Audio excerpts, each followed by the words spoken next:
ኧረ እኔ ጋዜጠኛ አይደለሁም። መናገር የፈለገች ስለማትመስል በቃ ተዋት። እንዴ ማዘሯ መናገርማ ግዴታዋ ነው። ተዋት ምረትዬ፣ ምናልባት የሰራችው ወንጀል ከብዷት ሊሆን ይችላል። በቃ ማዘሯ አንቺ ካልሽ ይሁን። አንቺ ደግሞ ማለት ነው ወጣም ወረዳ ነሰን በዛ እዚህ ያለው እንዳለ ወንጀለኞች ነን እና ምንም ነገር ብትነግሪኝ ያናል ከባድ አይሆንም ማለት ነው። ለጊዜው የምነግራችሁ ምንም ነገር የለኝም። አወታይዋ ካልፈለግሽ ይልቅ ዛሬ ስልጠና የለም እንዴ? ፖሊሷ ሰዓት ሲደርስ ጠራቸዋለሁ ብላለች። ማዘሯ ለምን እስከ ዛሬ ሳንደንስም።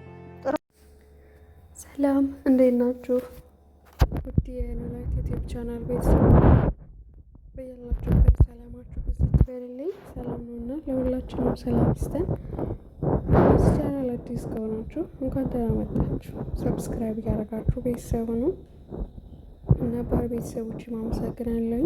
ሼር ለምታደርጉልኝ፣ ሰብስክራይብ ለምታደርጉልኝ ለሁላችሁም ሀሳብ አስተያየታችሁ በኮሜንት ላይ አስቀምጡልኝ። የእናንተ ኮሜንት ለኔ ያበረታኛል። ያው ዛሬ ይዤላችሁ የመጣሁት የኖላዊ ድራማ ተወዳጁ እያዝናናና ቁም ነገር እያስተማረ ክፍል 128 ላይ ደርሷል ማለት ነው። በክፍል 127 ላይ ነው እርግብ እጇን ስታለች። በስተመጨረሻም ከሜላት ጋርም ተገናኝታለች ማለት ነው። ሜላትም ስታያት በጣም ነበር የተደነጋገጠችው። በቃ ማለት ፖሊሱ ሄዶ ሜላትን እንደ ሰርፕራይዝ ሊያረጋት ፈልጎ ነው ወይስ የሷን ሁኔታዋን ለማረጋገጥ ይቻላል? ሜላት አብራቸው የነበረች ልጆች ጋር ምንም የሉም፣ ወደ ውጭ ወጥተዋለኝ። እሷ ስትሄድ ባዶ ክላስ። ቆይ ልጆቹ የት አባታቸው ሄዶ ነው ምናምን በምታስብበት ሰዓት በምሽት ወንዱ ፖሊስ ወደ ሜላት ክላስ ይሄዳል ማለት ነው። እሷም በድንጋጤ ቆይ ምን ልታረግ ነው የመጣኸው በዚህ ሰዓት ምን ፈልገ ነው ትላለች። ወይዘሮ ሜላት እንደምታስቢው አይደለም ብሎ ድርቅ ባለ አማርኛ እያናገራታል። ከዛም እሷም ቆይ ታዲያ እኔ ያሰብኩት ካልሆነ ምን ልታረግ ነው የመጣ ውጣልኝ ትላለች። ውጣልኝ እያለች በጣም ስትጮህ ነበር።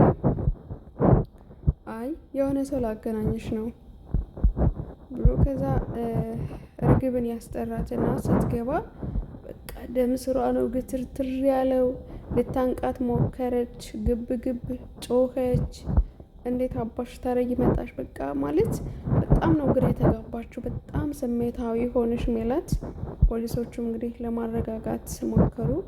ከዛም አነቀቻት አንድ ጊዜ ጉሮሯን። ምንም ምላሽ አልሰጠችም። እንደምታስቢ አይደለም፣ ብዙ ነገሮችን መነጋገር ሳይኖርብሽ አይቀርም።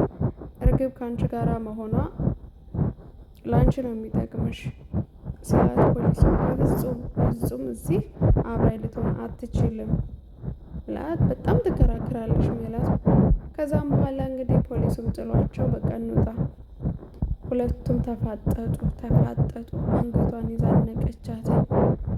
እርግብ በጣም ነው ያሳዘነች። የሆነ እስከ ዛሬ ድረስ በጣም ታናድደኝና ታበሽቀኝ ነበረ። ትናንትና በተፈጠረው ነገር ግን እውነት ማለት ነው በጣም ነው ያሳዘነች በጣም። ምክንያቱም እርግብ በተፈጥሯ ተንኮለኛ ሆና ሳይሆን በሰው ጭነት ነው። ጫና ሲበዛባችሁ የእናንተን የማታውቁት ማንነት ሊኖራችሁ ይችላል ማለት ነው። ምክንያቱም በእኛ ፍላጎት ሳይሆን በሰው ፍላጎት ስለምንጓዝ ማለት ነው። አንዳንዴ በቃ ጥሩ ሰው ሳለን መጥፎ ባህሪ ያለን፣ ያ ደግሞ ከጫና የመጣ ከእድገታችን ከአይምሯችን የማይጠፋ ነገር አለን። እኛ እኮ ጥሩ ነን፣ ጥሩ መሆን እየፈለግን ነው መጥፎ ምን ሆነው እና እርግብ ላይ የተፈጠረባት ደግሞ ያ ነገር ነው። ከዛ ሜላት ደግሞ ህግ ፊት ነው ያለችው። መቼም እዚህ ጋር አንድ ነገር የምታደርጊያት ቂል ሰው አይደለሽም ብሎ ፖሊሱም አስጠንቅቋታል ማለት ነው። እሷ ግን ላይንሽ ላፈር ነበር ያለቻት በሰዓቱ። ከዛም ፖሊሱ ያላትን ስታስታውስ ሜላት አንቃት የነበረቿን እንደገና ሰብስባ ትመለሳለች ማለት ነው። ከዛም የሜላት እንግዲህ አብረው የነበሩ ስድስቶቹ ነበሩ፣ 4 ናቸው መሰለኝ 4። እነሱ መጥተው እንዴት ማንሽ ምንድነሽ ብለው የደንቡን ሳወረች ወለ ጨፍር ዝፈኝ እያሏት እሷ ምንም እንደማታቀርብ ተደናግጣ የምትመልሰው ሁሉ አታ ነበረ። ከዛም ግዴታ ነው ተባለች ማለት ነው። ከዛም እንግዲህ ጎጃምኛ ልስፈርላችሁ ትላለች። ከዛ በላ እናቴ ሆበልጃሌ ቀወጠችው ማለት ነው። እስክስታውን ታወት ድምፅ ግን አለ ቢሞረድ ይወጣል ብዬ አስባለሁ። ሰማይ በላይ ያልሰማው ጉድ። ከዛም እንግዲህ እንደዛ እያለ ወደ እስር ቤት ተቀላቅላለች ማለት ነው። ከዛም ጓደኛዋ እህቷ ሙሉን አላዩትም ለመናገር ትመጣና እያለቀሰች ቆይ ለምን ነው ዘመድ አገኘው ስጋ አገኘው ብዬ እንዴት ታሰርሽ ትላታለች። የሆነው ታሪኩ በጣም ብዙ ነገር ነው። ስለዚህ ወንጀል ሰርቼ ነው ፖሊሶቹ ደግሞ ያቆዩኛል አያቆዩኝም የሚለው እነሱ ነው የሚያውቁት ስትላት ምን ያክል ነው ቆየስን ያክል እኔ እኮ ከሰው ጋር ተጣልተሽ ድንገት የመጣሽ መሰለኝ ስትላት አይ እንደሱ አይደለም በጣም ብዙ ነገር አለ ትላለች። ከዛም እርግብ እሷን ስለዋሸቻት የሆነውን ሁሉ በመደበቋ ፖሊስ ይፈልገኛል እኔ ወንጀለኛ ነኝ መጥፋት አለብኝ ስትላት በፍጹም መጥፋት የለብሽም እኔ ጋር ረፍት ታረጊያለሽ ከኔ ጋር ከመጣሽ በኋላ ተረጋግተሽ ማሰብ ትችያለሽ ስትላት ስለነበረ በቃ ምን አይነት ሰው ናት። እኔ ግን ዋሻዋት፣ እኔ ግን ካድኳትኝ። እሷ ማለት ፖሊስ ይፈልገኛል እያልኩኝ ወደ ቤቷ የጋበዘችኝ እኮ ናት። አሁን እኔ ይቅር የምባል ሰው ነው ወያኔ በጣም በሀሳብ ትሄዳለች ማለት ነው። ከሜላት ጋር ያሉት ልጆችም በደንብ ነው የሚቆጣጠሩ ሰውን ማለት ነው። ከዛም እንግዲህ እንቅልፏን በተኛችበት እርግብ ሁሉም ተኝተው ሜላት ልታንቃት ሞከረች። ከዛ እንግዲህ በጣም እንቅልፋም ናት እርግብ በነገራችን ላይ ከተኛች አትነሳም። ግን የሰቀቀን እንቅልፍ ሆኖባት ራሱ በጣም እያንኮራፋች ባለችበት ሰዓት ሜላት ጭርሴ ልታንቃት እዛው ላይ ስትሞክር እርግብ ትንፈራገጥና አብራት ያለችዋለች ትመታታለች ማለት ነው። ከዛም እንግዲህ ሜላትም ትደነግጣለች። እውነት እዛ ላይ የሰራችው የሜላት ጥሩ አይደለም። እውነት ማለት ነው ማለት ሰው በተኛበት ልታጠቃ ሞክራ አልተሳካላትም። አግባብም አልነበር። ምክንያቱም አጠገቧ ሰው እያለ ያንን ነገር አደርጋለሁ ብላ ማሰቧ ራሱ በጣም ትልቅ ስህተት ነበር የሜላት። ከዛም ልጅቷ ነቅታ ቆይ ምንድነው ሁለታችሁ ትታወቃላችሁ? ምንድነው ለምንድነው የተፋጠጣችሁት? ለምን አልተኛችሁም? ከዛ በቃ ሜላትን መንተባተብ ጀመረች፣ እርግብን መንተባተብ ጀመረች። ልጅቷ ግን የሌለን የተመቸች እንዴት እንዳፋጠጠቻቸው ማለት ነው። ከዛ በቃ እንዲሁ ነው አጋጣሚ ነው ዝም ብለሽ አርፈሽ ተኝ ምህረት ትላታለች ሜላት በቁጣ። እሺ በቃ አንቺም አርፈሽ ተኝ ምናምን ትላታለች እርግብ በቃ በሚያሳዝን ድምፅ ውይ ይቅርታ መተውሽ እንደ ምናምን እያለች ነበረ።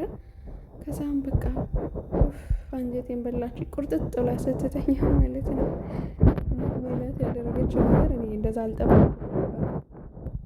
ከዛም እንግዲህ እንዴት ነው የመጣሽው? ሰላይ ነሽ ወይ አንቺ? ለምንድን ነው ወደዚህ የመጣሽው? ወንጀልሽን የሰራሽው ነገር ተናገሪ፣ ተናዘሽ። የሰራነው ነገር ስንናገር ይቀለናል ብለው ደግሞ ሌላ ፍጥጫ ማለት ነው። ከዛም እርግብን በቁጣ ምንም የምናገረው ነገር የለም ትላለች። እሺ ብሎ ዝም ካሏት በኋላ ታለቅስ ጀመር። ከዛ በኋላ ቆይ ምንድነው ለምንድነው የምታለቅሽው ሲሏት እያለቀስኩ ነበር እንዴ? አራ አላለቀስኩም ብላ እራሷን ልትዋሽ ትሞክራለች። በስተመጨረሻ እንግዲህ ቆይ የመጣሽበት አላማሽ ምንድነው? ጋዜጠኛ ነሽ ወይስ ሰላይ ነሽ? ሁላችንም እዚህ ያለነው እኮ ወንጀለኞች ነን፣ አንስም በዛም ተቀጣን ነው የመጣነው አይደል? ስለዚህ አንቺም ለምንድነው ማትናገሪው ብሎ ሲያፋጥጣት እኔ የምናገረው ነገር ምንም ነገር የለም ብላ ግግም ስትል ከዛ ሜላትም እንግዲህ ምናልባት የሰራችው ወንጀል አሳፍሯት ሊሆን ይችላል፣ ስለዚህ ተዋት እባካችሁ ብላ ትማጸናለች ማለት ነው። ከዛም ተናገሪ ምንሽ ነው ብሎ ያፋጥጣታል። እሷም የለኝ ብላ ድርግስት በቃ እንደፈለግሽ ስታወሪ እኮ ይቀልሻል ብለን እንጂ ምንም ነገር ሌላ ፈልገን አይደለም። ከዛ እንደዚያ እርግብ በጣም እየተንቀጠቀጠችና ከራሷ ጋር እያወራች ነበረ። ሜላትም አንድ ነገር ትሰራት ቆይ አለመናገር የፈለገችው እኔ ስላለው ነው ወይስ ደግሞ እኔ የማላውቀው ሌላ ነገር ተፈጥሯል ማለት ነው? ይህንን ቀስ ብዬ አጣርቼ መድረስ አለብኝ እያለች ነበረ። ከዛም ያው እውነት ለመናገር እርግብ እዛ ላይ ሆና ሜላት እያለች መጀመሪያ እኮ ለማግኘት ሞራሏ ምን ያክል ነፃነት እንደነበራት፣ ከዛ ካገኘቻት ግን በቃ ኮምሽሽ አለች እንደ ጠወለገ ጎመን ማለት ነው። ኮምሽሽ በቃ ያ ድፍረቷ ፖሊሶችን ስታናግርበት የነበረው ንቃተ ህሊናዋ ምንም ነገር በቃ ጸጥ ጸጥ ጸጥ። ግን ሜላት ራሱ ታስፈራለች። ያችን አይናን ስታፈጣት እውነት በጣም ነው የምታስፈራውና ሜላት ለመረዳት እየሞከረች ነው በስተመጨረሻ ማለት ነው። እኔ ስላለው ነው ወይ ችግሯን መናገር ያልፈለገችው ወይስ ደግሞ ሌላ የማላውቀው ማንነት አላት ይችልሽ እያለች ነው። ከዛ ምህረት የምትባላ ውስጥሽ ግን የዋህ ነገር ትመስያለሽ አፈርተሽ ነው ስትላት፣ አይ እኔ እንደዛ ሰው አይደለሁም ምንም አልፈራውም እያለች ደግሞ እርግብ አሳዘነች። ማርያምን ሰው በሰራው ኃጢአት ሲጸጸት እንደዚህ ነው።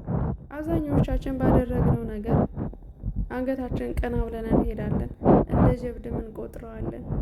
ግን በሰራ ነው ደግሞ ስንጸጸት ራሳችን አንደኛ ከህሊና ነፃ እንሆናለን፣ በፈጣሪም ተወዳጅነት እናገኛለን። ይቅርታ ስናደርግ ራሱ ከልባችን ተጸጽተን መሆን አለበት። ለይስሙላ ብቻ ግን ዝም ብሎ ይቅርታ መባል ስላለበት ወይም ያንን ሰው ቀን ጠብቆ ለመፍራት ይቅርታ መባባሉ ጸጸት የሌለው ይቅርታ ምንም ማለት ነው ከፀሐይ አይተናነስምና ከእርግብ ላይ የተማርኩት ነገር በሰራችው ነገር በጣም እያፈረች እየተጸጸተች የራሷ ማንነት ትታ በሰው ማንነት ስትማስ እንደነበረ ራሷን እያሰበች ራሷን እየወቀሰች እናያታለን ማለት ነው። እና የመጨረሻው እንግዲህ ውሳኔ የሚሆነው እውነቱን ትናገራለች። የመጣችበትን እስካሁን ለፖሊሶቹም አልተናገረችም። በነገራችን ላይ የፖሊሶቹ ፓርት ያለውን እየዘለቁ ነበር ሳዩ የነበረው ማለት ምንም ግስጥ ያሉ ናቸው። በቃ እንጨት እኔ እንጃ አላቅምና ትናገራለች። ሜላት ነፃ ስታወጣት ሜላት ደግሞ አስቀድማ ስሜታዊ ሆና ግፍ ታደርጋለች። ከዚህ በፊትም በልጇ በሀና ራሱ በጣም ብዙ ነገሮችን አድርጋለች። ከዛም ተጸጸተች። በልጇ በሰላም በጣም ብዙ ነገር ታደርጋለች፣ ተጸጸተች።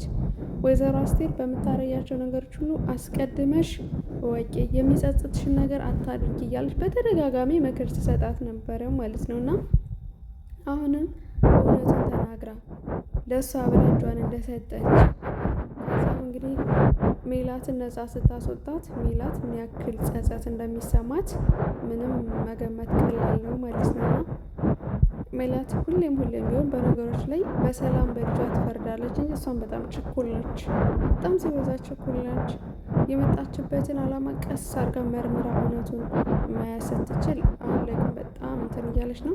በስተመጨረሻ ምንም ቢሆን እንግዲህ የሆነ ነገር ለማወቅ እየጓጓች እናያታለን ማለት ነው። እና አንዳንዴ በስሜት የምናደርጋቸው ነገሮች አንድም ይጠቅሙናል፣ ሞር ግን የሚጎዱን ይበዛሉ። ሰው አሁን ለምሳሌ ተጣልተን በስሜት ወዲያውኑ ስድብ፣ ዛቻ፣ ጥላቻ የተለያየ ነገር ከምናደርግ ከዛ ሰው መሸሽ፣ በስልክም ከሆነ ስልኩን መዝጋት፣ ጊዜ እስኪያልፍ ድረስ ያቺ ሰዓት በጣም ተናደንባት የነበረችውን ሰዓት በቃ ስቶፕ ብለን ለራሳችን መንገር አለብን ብዬ አስባለሁ ማለት ነው። እና በስሜት የምናደርጋቸው ነገሮች በጣም ይጎዱናል። ምናልባትም እኮ ያ ነገር ሊያድነን ይችላል አይደል? ግን የሚያድነን ነገር ራሳችን በራሳችን ስሜታችን ባለመቆጣጠራችን ገደል ሊከተን ይችላልና ለማንኛውም ለሰው ልጅ ትዕግስት ቢኖር ማስተዋልን ቢሰጥን መልካም ነው ብዬ አስባለሁ። ይህን ቻናል ከወደዳችሁት እንግዲህ ላይክ እያረጋችሁ ሰብስክራይብ እያረጋችሁ ቤተሰብ ሁኑ። ለሰው ልጅ ሰላም ነውና ለሁላችንም ሰላምና ፍቅር ይስጠን። በሰሞኑ ደግሞ ብዙ አዳዲስ ነገሮች ሶሻል ሚዲያ ላይ ግልብጥ ብለው መጥተዋለኝ። እንዲሆነ ከድራማው ወጥቼ ወደዛ ልሄድ እንደ እያልኩ ነው። ግን አፍላ ወሬ ደግሞ አፍላ ነው። ሁሌም አፍላ ሆኖ ከሰራው በኋላ ወሬኛ እንዳልሆን ብዬ ደግሞ እፈራለሁ። ግን ስራና ወሬ ይገናኝም እንዳትሉኝ። የሰው ልጅ እንግዲህ በሚያደርጋቸው ነገሮች ነው ሰውን ልብ ውስጥ የሚገባ አይደል እንዴ? ወሬኛ ከሆንኩ ወሬኛ መባል እፈራለሁ።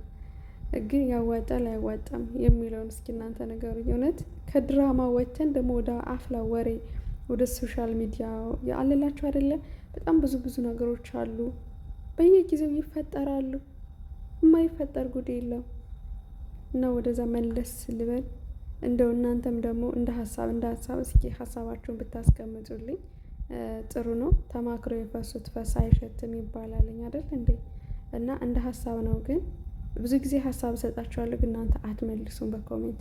ቆይ አታዳምጡኝም ማለት ነው።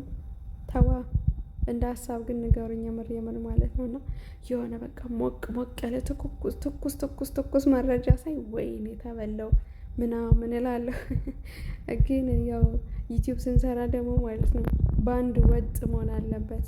የተለያየ ነገር አምጥተን ድብልቅልቅ ስናደርገው ዩቲዩብ አይወደውም እና በአንድ አልጎሪዝም ስንሰራ አሪፍ ይሆናለኝ። ግን ደግሞ ማለት ነው እኛ የሆነ ሰዓት ጀምረነው ደስ ብሎን ጀምረነው መሀል ላይ ደግሞ ስንደርስ ሌላ ነገር ሲያጓጓን ያሬት እንደዚህ ብንሰራ ምናምን የሚል ፍላጎት የላችሁም? እኔ እንደዛ መጥቶብኝ ነውና ስሬ ያዋጣሻል ደበላልቂው ካላችሁኝም አምጥቼ ልደበላልቀው እንደ ሀሳብ በኮሜንት ግን አስቀምጡልኝ ፕሊዝ ማለት ነውና ስትከታተሉ ለነበራችሁ ለሁላችሁም አመሰግናለሁኝ። በያላችሁበት ሰላማችሁ ብዝት ይበልልኝ። ከምናየውና ከምንሰማው ቸሩ መድኃኔዓለም ይጠብቀን። ሰላም ለሀገራችን። ሻሎም